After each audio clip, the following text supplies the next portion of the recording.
everyone, and welcome to this video. This is a review of the Apple Watch. So anyway, let's just get on with the review because that's why you're here. So to start off, the watch comes in this giant white box and it says watch on it right there, if you can see it.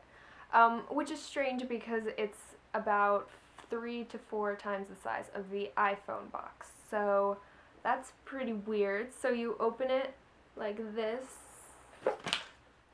and everything just flies out. So there is this instruction stuff, the wrapper. I already unwrapped all of this. This is not an unboxing video. So then you take this out. Oh yeah. And it comes in this little insert right here, I think. I'm pretty sure it does. Okay, so, and then this thing. So this is kind of like what the iPod comes in. It comes in the plastic case when you first get it, the white plastic case. So you open it like so, and then it's like this velvet material on the inside. And actually, I think the watch was in here. I'm pretty sure. Okay. Who knows? So here is the Apple Watch. Look at it. Love it. Hate it. And it charges with this little magnet, and then it just snaps on the back. There is kind of a downside with this because you can't charge other things with it. You can only charge the watch, because I was excited that I got another phone charger, but it does not fit the iPhone. And in a few seconds, we'll begin the review process, looking more up close at it. So here's like kind of what it looks like on, it's actually not too big, but you can definitely like tell it's there.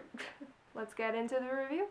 I did turn the power off, so I do need to restart it, and the reason why is just so you can see how long it takes to reboot.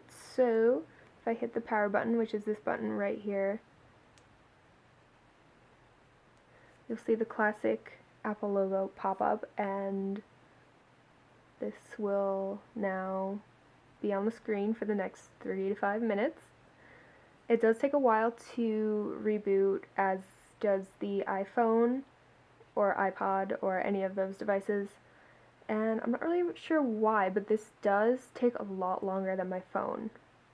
So anyway, I'm gonna let this sit and then I'll show you the process behind actually setting up the watch. So with the new update, you have this new watch app, and this is where you go to actually set up your Apple Watch. So if you go to the app, so anyway, once you restart your watch, well, when you first get it and turn it on, it will tell you to start pairing with your iPhone.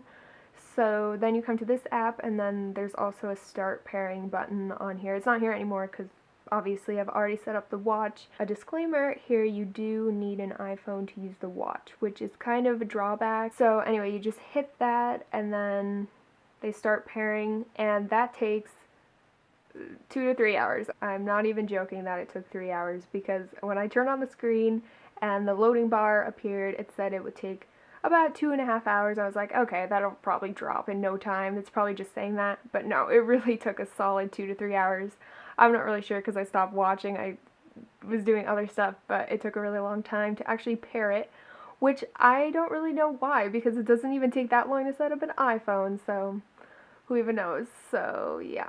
So let's check in on the watch. Oh, so it actually rebooted. But it does take quite a long time. I would say it takes about 4 to 5 minutes to actually reboot. But anyway, you can see that when I twist it, the light in it, the screen should activate when I twist it, because I'm mimicking the twist that your wrist would do if this was on your wrist, but it's not cooperating. There we go. Okay, so there it says the time. So this is the power button, and then this is, I think this brings you back to the home screen. So then this screen appears, and then when I hit this button, it asks for a password. And so far, I haven't really played around with it that much in the settings, but it seems to be as though a password is mandatory, which I don't really know how I feel about that, considering that the buttons are so small and you have to enter it every time. But anyway, so I just have it as 20. Yeah, I messed up. 20. Oh, I messed up again.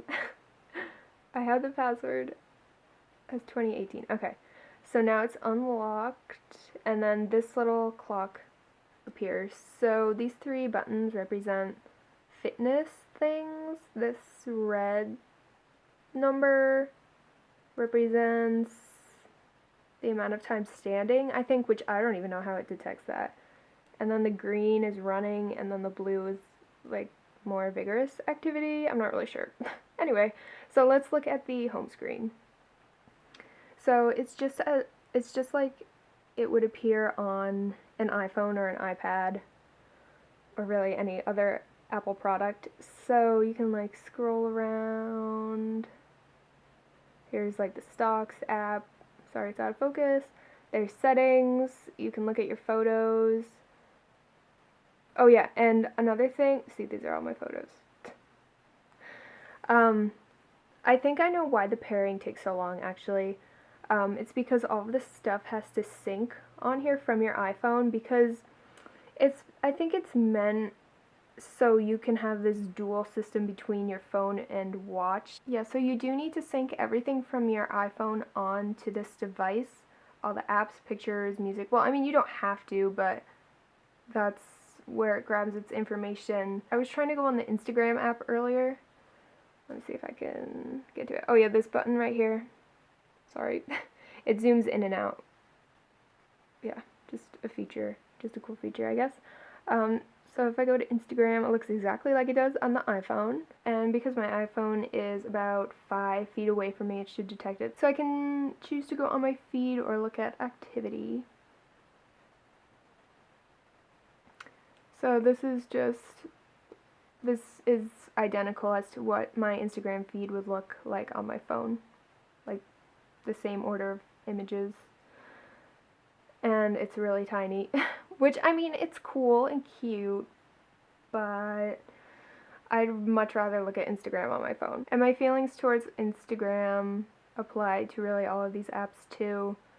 It's pretty hard to navigate on here, as you can see.